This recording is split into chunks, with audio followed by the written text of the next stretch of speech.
Hoje mais uma parábola, isso mesmo, nós iremos falar hoje mais uma parábola, a parte 6, parábola de Jesus. Lembrando que Jesus, ele mencionou de 40 a 41 parábolas, e dentre essas nós já falamos algumas e vamos continuar. Então que você preste bem atenção, são lições ricas, maravilhosas, que nos fala sobre essas parábolas. Então, parábola de Jesus, a semente de mostarda. Hoje iremos falar dessa semente, a semente de mostarda. Você já viu a semente de mostarda? Então, a semente de mostarda, ela é bem pequenininha. Não sei se o Flávio está conseguindo, se está conseguindo enxergar aí, Flávio. Então, ela é bem pequenininha. Mal dá para se ver quando se coloca na mão aqui, ó, no dedo. Então, é bem pequena. A semente de mostarda está lá em Mateus, capítulo 13, versículo 31 e 32. Outra parábola lhes propôs: o reino dos céus é semelhante a um grão de mostarda que um homem, pegando dele, semeou no seu campo, o qual é realmente a menor de todas as sementes, mas crescendo é a maior das plantas e faz-se uma árvore, de sorte que vêm as aves do céu e se aninham nos seus ramos. O que Jesus nos mostra aqui em relação à semente de mostarda: você pega essa semente, ao plantar, ela vai então desenvolvendo. Tem a mostarda crespa, mostarda portuguesa, mostarda lisa. Olha quanto mostarda. Tem gente que é fã de mostarda, né? Gosta de mostarda no lanche, na comida, e dá um sabor realmente muito gostoso para quem gosta. A semente de mostarda, olha lá, ela cresce e ela fica bonita. Olha só, ao desenvolver, ela dá essa flor amarela que, por sua vez, depois ela vai produzir a semente pequenininha, mas ela fica bonita. Olha o tamanho que ela também cresce, tão pequena e cresce, é o que Jesus disse. Lá também em Marcos 4, 30 a 32, repete esta parábola. E dizia: aqui semelharemos o reino de Deus? Ou com que parábola o representaremos? Então ele está dizendo a respeito do reino de Deus. O que será semelhante ao reino de Deus? Aqui compararemos o reino de Deus. E ele diz: é como um grão de mostarda, que quando se semeia na terra, é a menor de todas as sementes que há na terra, mas tendo sido semeado, cresce e faz-se a maior de todas as hortaliças, e cria grandes ramos, de tal maneira que as aves do céu podem aninhar-se debaixo da sua sombra. Em Lucas capítulo 13, 18 e 19 também repete-se a parábola. Lembra que eu falei das parábolas? Que elas se repetem em Mateus, Marcos e Lucas, a maioria das vezes, quando não um dos três apenas fala uma vez ou fala duas vezes. O único lugar que você não vai encontrar a parábola é o livro de João, o Evangelho de João. Mas Mateus, Marcos, Lucas, nós temos aí as parábolas. E Lucas 13 ele fala assim: e dizia: aqui é semelhante o reino de Deus? E aqui o compararei, é semelhante ao grão de mostarda que um homem, tomando, o lançou na sua horta, e cresceu e fez-se grande árvore, e em seus ramos se aninharam as aves do céu. Vamos agora então os elementos da parábola. Grão de mostarda simbolizam os discípulos de Cristo. Você sabia disso? Jesus disse: a quem vamos comparar ao reino de Deus? É claro, quando se fala grão de mostarda em outro lugar, se fala da fé. Se tiver fé do tamanho de um grão de mostarda. Mas nesta parábola, Jesus está se referindo a quem? Aos discípulos. Esse grão de mostarda pequenininho era os discípulos. Olha que mostarda bonita aqui, ó. Que linda a semente, né? E a flor. João 20, 22. E havendo dito isso, assoprou sobre eles e disse-lhe: recebei o Espírito Santo. Os discípulos, chega um momento que Jesus, reunindo eles, fala assim: recebam o Espírito Santo. Era apenas 12, era apenas um número insignificante, mas Jesus disse: recebam o Espírito Santo. E isso se confirmou também em Atos capítulo 2, versículo 4. E todos ficaram cheios do Espírito Santo, quando veio a descida do Espírito Santo no dia de Pentecoste. E começaram a falar noutras línguas, conforme o Espírito lhe concedia que falassem. Então, o homem porque o homem é aquele que semeou a semente de mostarda. Quem é esse homem? Jesus. Semeou no campo. Jesus envia seus discípulos ao mundo. Então o mundo é o campo, a semente é os discípulos e o homem é Jesus, que está semeando essa semente. Marcos 16, 15 e 16 é o que Jesus deixou a ordem para os discípulos. E disse-lhe: ide por todo o mundo e pregai o evangelho a toda a criatura. Quem crer e for batizado será salvo, mas quem não crer será condenado. A ordem de Jesus deveria ser obedecida, e a ordem era: ide, vão, pregue o evangelho a toda a criatura. Então esses discípulos eram o grão de mostarda, tão pequeninos ali no tamanho e na existência. Menor semente, os discípulos era a minoria, era um número muito pequeno, reduzido. Vamos ver então esse número reduzido? Mateus 10, do 1 ao 8, e chamando a si os seus 12 discípulos, deu-lhes autoridade sobre os espíritos imundos, para expulsarem e para curarem toda sorte de doença e enfermidade. Jesus dá autoridade para os discípulos, para repreender os demônios, para orar pelos enfermos, eles serem curados. Ora, o nome dos 12 apóstolos são este: primeiro, Simão, chamado Pedro; André, seu irmão; Tiago, filho de Zebedeu; João, seu irmão; Felipe e Bartolomeu; Tomé e Mateus; o publicano Tiago, filho de Alfeu; e Tadeu. Olha agora, Simão, o cananeu, teve 2 Simão, 2 Tiago e Judas Iscariotes, ou seja, teve 2 Judas também Iscariotes. O Tadeu aqui também era Judas Tadeu, e o Judas Iscariotes. O Judas Iscariotes foi aquele que traiu Jesus. Depois ele se suicida e no lugar dele entra Matias, lá no Novo Testamento, em Atos dos Apóstolos. E alguns chegam a dizer que talvez não seria nem Matias, mas o próprio apóstolo Paulo que entra no lugar.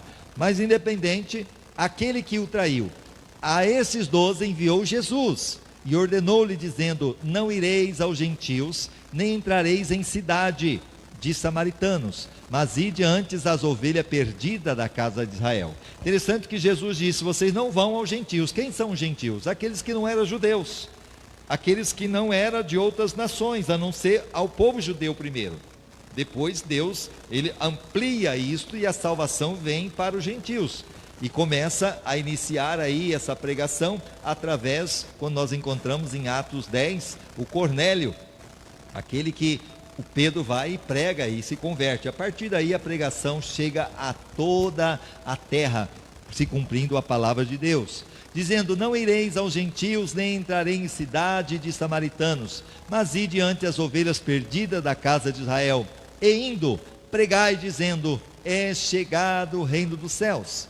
Curai os enfermos, ressuscitai os mortos, limpai os leprosos, expulsai os demônios, de graça recebeste, de graça dai. É isso que o Senhor também nos dá nos dias de hoje. Nós temos essa autoridade de orar e ver milagres acontecendo. Quantos milagres Deus já fez a gente ver através da oração? Pessoas sendo curadas, pessoas sendo libertas, demônios sendo expulsos, porque esse poder ainda está sobre nós, a igreja de Cristo. Você também que é de Cristo tem essa autoridade. Jesus disse: em meu nome expulsarão demônios, em meu nome colocarão mãos sobre os enfermos, serão curados. Então use a autoridade que Jesus te deu. Mande o mal embora, mande a enfermidade, a opressão, a angústia, a tristeza, mande aquele peso que está sobre você. Use a autoridade de Jesus e fale: eu não aceito este mal, eu não aceito esse espírito de derrota, eu não aceito. O sangue de Jesus tem poder.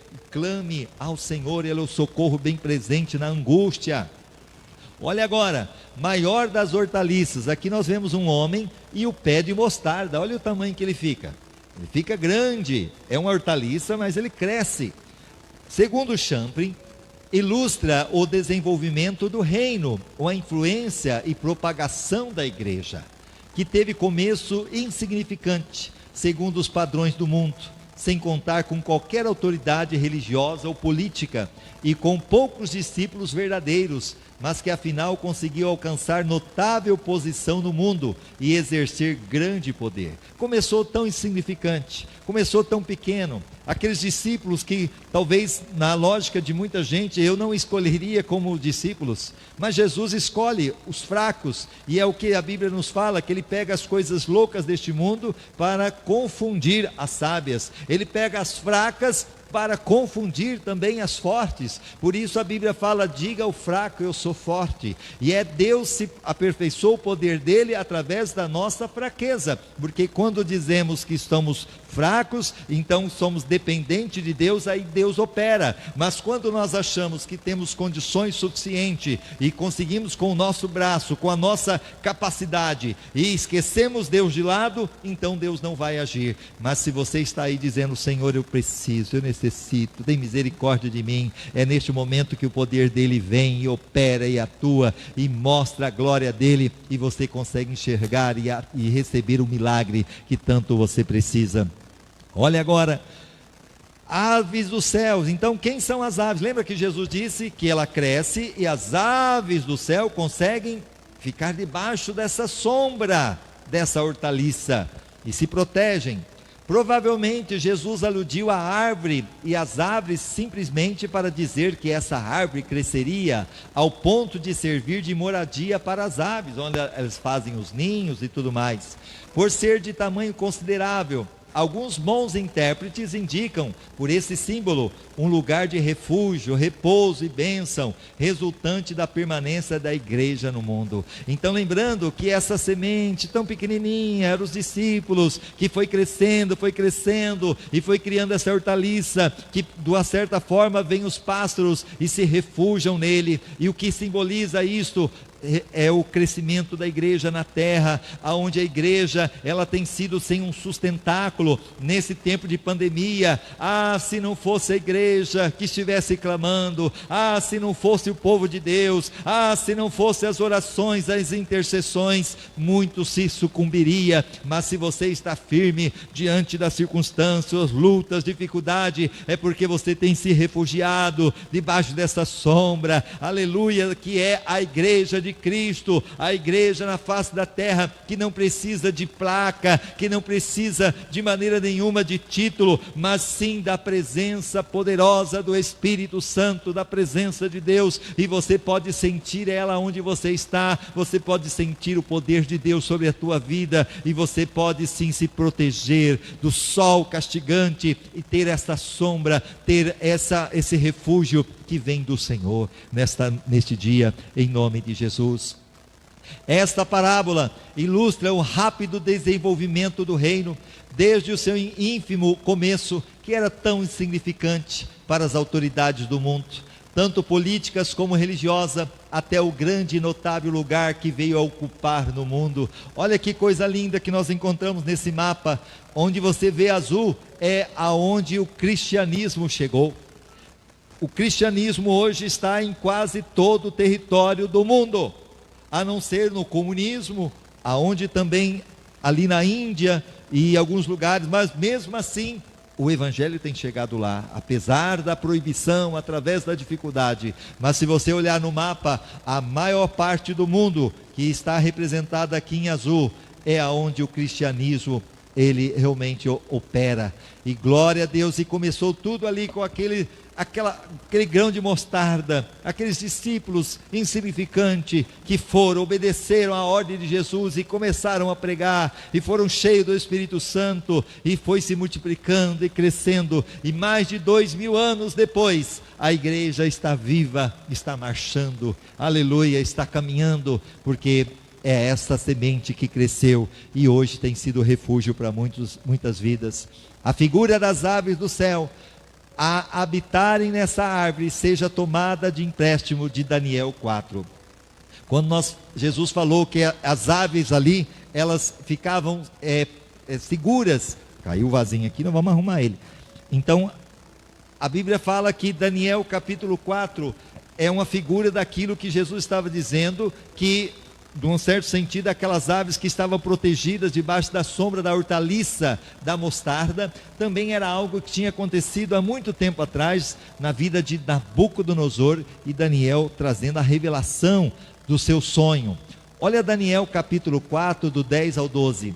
Eram assim as visões da minha cabeça. Isso Nabucodonosor, que era o rei da Babilônia. Ele teve vários sonhos, e Daniel foi o que Deus usou para interpretá-los. E mais um sonho ele teve e não conseguiu a interpretação. Somente Daniel conseguiu interpretar. Ele diz: eram assim as visões da minha cabeça. Estava eu na minha cama, e eu olhava, e eis uma árvore no meio da terra. E grande era a sua altura, e crescia a árvore e se fazia forte, de maneira que a sua altura chegava até o céu, e era vista até os confins da terra. Sua folhagem era formosa, e o seu fruto abundante, e havia nela sustento para todos. Debaixo dela os animais do campo achavam sombra. Lembra das aves que achavam sombra debaixo da hortaliça ali, da mostarda? Achava sombra, e as aves do céu faziam morada nos seus ramos, e dela se mantia toda a carne. Vamos agora, Daniel 4, do 20 ao 22. Está em vista um lugar de refúgio, repouso e bênção, como resultado da existência do reino de Deus, e que essa é a intenção da palavra de Jesus. Olha agora, aqui Daniel interpretando essa visão para Nabucodonosor. És tu, ó rei, que cresceste. A árvore, ele está dizendo, você é essa árvore que cresceu, o seu domínio sobre a terra, e te fizeste forte. A tua grandeza cresceu e chegou até o céu, e o teu domínio até a extremidade da terra. Então Daniel anunciou-lhe franca e claramente, posto que ele sem dúvida já o desconfiasse, que a árvore representava o próprio rei. Daniel 4, 20 ao 22. A árvore que viste, que cresceu e se fez forte, cuja altura chegava até o céu, e que era vista por toda a terra, cujas folhas eram formosas e seu fruto abundante, em que para todos havia sustento, debaixo da qual os animais do campo achavam sombra, e em cujos ramos habitavam as aves do céu. És tu, ó rei, que cresceste e te fizeste forte, pois a tua grandeza cresceu e chegou até o céu, e o teu domínio até a extremidade da terra. Então era o sonho que Deus estava dizendo, que aquela árvore simbolizava o reinado de Nabucodonosor, que fez com que muitas nações, muitos povos estivessem debaixo da sombra, da proteção do domínio do Império Babilônico. Mas se você for analisar, na sequência, aquela árvore seria cortada, representando o fim do Império Babilônico. Mas tudo isso nos revela da hortaliça, daquela pequena semente de mostarda que cresceria, e que os pássaros estariam recebendo ali o refrigério, a sombra debaixo daquela hortaliça que cresceu, e com certeza haveria refúgio para os pássaros, representando aí as nossas vidas, a humanidade que recebe sim o refrigério através da palavra de Deus, através da oração, através do culto, dos louvores. Olha agora, a história cristã fornece um notável comentário sobre esta parábola. Os minúsculos primórdios da obra de um obscuro mestre e de um pequeníssimo grupo de discípulos, que eram homens ordinários, tornou-se o maior de todos os arbustos. O instrumento de Deus tem sido uma minoria criativa. Nenhum limite pode ser imposto ao empreendimento de um pequeno grupo de vidas, possuídas pelo Espírito de Deus, imbuídas pela ideia do reino, dedicado à pessoa de Cristo. Louvado seja o nome do Senhor, porque mesmo a pandemia não pode segurar esse povo, mesmo a pandemia não pôde deter, porque independente se a porta está fechada, estamos aqui pregando, através da internet, está chegando em vários lugares, em vários estados, no Brasil todo, e não somente isso, em outros países, não somente as nossas lives, mas quantos estão aí pregando, quantos estão anunciando, mostrando que o poder de Deus está sobre as nossas vidas, e continuamos a obedecer o ID de Jesus. Olha agora, segundo Champlin, em seu contexto original, Jesus assegura ao mundo que a mensagem do seu reino haverá de prevalecer de modo maravilhoso, onde a promessa do sucesso do Evangelho é frisada de novo. Ou seja, ainda que alguns já ouviram sobre as parábolas de Jesus. Ah, pastor, eu já ouvi falar dessa parábola, mas toda vez ela é um renovo. Sempre ela vem de uma maneira diferente, e é o que a Bíblia fala, que a palavra de Deus se renova a cada manhã. Quantas vezes você já ouviu a mesma mensagem, mas todas as vezes que você ouviu, talvez da mesma pessoa, sempre veio de uma maneira renovadora, veio fortalecendo a sua alma, veio abençoando você, e é o exemplo que nós temos aqui, Marcos 13:10, mas importa que primeiro o evangelho seja pregado em todas as nações. Olha aqui, então Jesus dizendo que esse evangelho deveria ser pregado em todas as nações. Está sendo pregado hoje a palavra de Deus, e agora nós encontramos o nardo puro derramado sobre a cabeça de Jesus em Marcos 14:9. Em verdade vos digo que em todo o mundo, onde quer que for pregado o evangelho, também o que ela fez será contado para a memória sua. Jesus disse, olha, aonde for pregado. Por isso de vez em quando você ouve falar dessa mulher que chegou ali até Jesus com um vaso de alabastro, e aonde tinha um perfume caríssimo, e ela quebra aquele vaso e derrama sobre Jesus, sobre a sua cabeça, e aquele vaso então aonde tinha aquele nardo puro, exalou para todo aquele lugar. E Jesus disse, aonde for pregado esse evangelho, vai ser lembrado o que ela fez, mostrando para nós que a palavra de Deus será pregada, mesmo que seja a mesma história, da mulher do fluxo de sangue, do cego de Jericó, não importa, a palavra de Deus, ela se renova a cada manhã, ela vai impactar, ela vai trazer cura e restauração. Um pequeno começo não é incoerente com grandes resultados, quer no indivíduo, quer na igreja, quer no mundo. A graça de Deus é suficiente. Crescimento e poder atraem a provisão divina. Eu quero dizer para você que neste momento a graça de Deus, ela está sendo o que? Suficiente para nós passarmos e vencermos toda a pandemia. Crescimento e poder vai atrair o que? A provisão divina. E hoje o mundo inteiro, aonde está sendo pregado, estão buscando. Hoje nós estamos vendo pessoas muitas vezes nas ruas se dobrando, se ajoelhando, clamando a Deus, muitas vezes nos ônibus, muitas vezes nas prefeituras, muitas vezes nos hospitais. O que nós temos visto hoje, pessoas clamando, buscando, independente do credo, da religião, estão aí clamando ao Senhor, buscando a Deus. E é isso que nós devemos realmente buscar, como diz a palavra de Deus aqui em Isaías 55:6, buscai ao Senhor enquanto se pode achar, invocai-o enquanto está perto.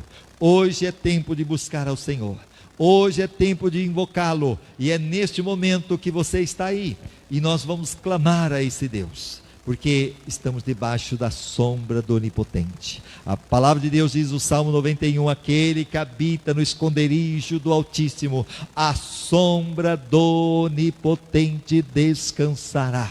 Você está debaixo dessa sombra agora, e que você que neste momento deseja no seu coração começar uma corrente de estar aí 7 semanas na presença de Deus, faça um propósito agora, como Naamã mergulhou 7 vezes no Rio Jordão, apresente diante de Deus a sua causa, creia, dizendo, Deus, eu vou começar hoje essa corrente, 7 quinta-feira na tua presença, e você que já começou, você vai continuar clamando, e você que vai terminar hoje, mesmo que você ainda não recebeu, que você comece novamente, que você faça até que você possa receber. Muitos têm recebido, e se você tem recebido bênção, que você possa compartilhar. Hoje mesmo a Geice mandou, pastor, Deus me deu a vitória que eu estava buscando, Deus me deu aquilo que eu estava almejando.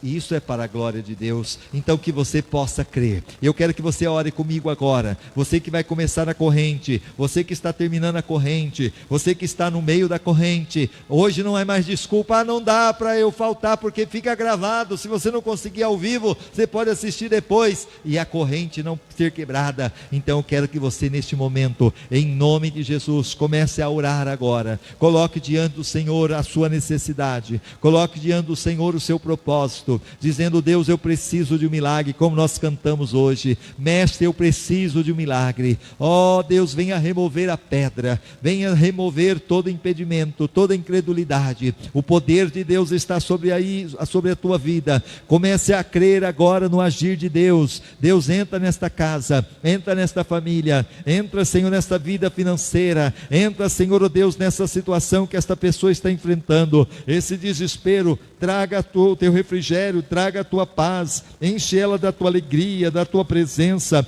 Começa a queimar toda a obra das trevas, começa a destruir todos os principados, todas as potestades, todo o poder das trevas vai saindo agora, do alto da cabeça, planta dos pés. Obra de macumbaria, de feitiçaria, obra feita na Umbanda, na Quimbanda, no Candomblé, na magia negra, em nome do Senhor Jesus, sai agora, seja queimado agora, que esta pessoa receba a alegria do Senhor, receba o poder de Deus, receba a cura do Senhor, do alto da cabeça, planta dos pés, toda enfermidade vai saindo agora. Coronavírus, saia em nome de Jesus. Todo mal, aqueles que estão nas UTIs, que o poder de Deus venha de encontro a eles agora, venha curá-los pelo teu amor, ó Pai. Venha visitar, abençoando os médicos, os enfermeiros, aqueles que estão na frente da batalha, que eles recebam a tua unção, livra-os de todo mal. Ó Deus, aqueles que estão endividados, ajuda a pagar as suas contas, envia a provisão, abre porta, porque tu és o Deus Todo-Poderoso. Abençoa esse empresário, abençoa esta pessoa que está com a empresa aí com dificuldade.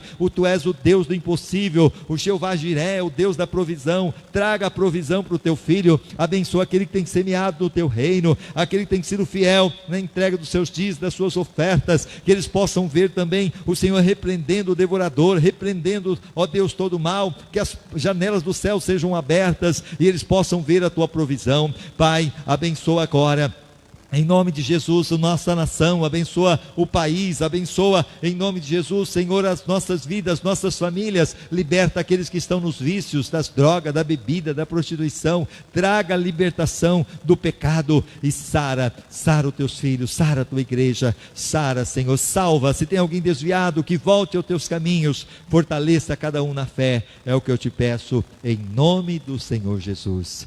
Amém e amém.